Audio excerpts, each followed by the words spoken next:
কবিতাৰ শিৰোনাম প্ৰেম সান্তনা নে যান্ত্ৰণা। কথা ৰিণ্টু কুৰ্মী।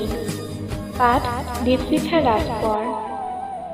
প্ৰেম ভালপোৱা যদি খন্তেকীয়া হয়, তেনে এই প্ৰেমৰ সম্পৰ্ক হয় কিয়? প্ৰেমৰ মাজত যদি কাজিয়া নহয়, তেন্তে মৰম পাবা ক'ত? কেতিয়াবা মন পাবলৈ চাব, কেতিয়াবা মন যায় আকৌ মনৰ দুখবোৰ। বাদ দিয়াহে, এয়া হয়তো ভাগ্যৰে দুখ, নতুবা কপালৰ লিখন।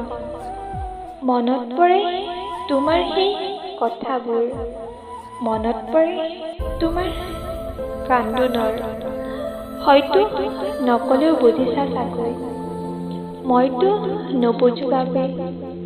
বাদ দিয়াহে, তোমাৰ বাবে জীয়াই থকাৰ সপোন দেখিছিলোঁ।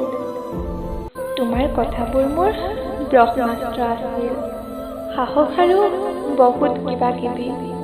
শেষত কওঁ, তোমাৰ প্ৰতি মোৰ যদি সঁচাই আপোন ভাৱ আছিল, তেনে এদিন মুখামুখি হম।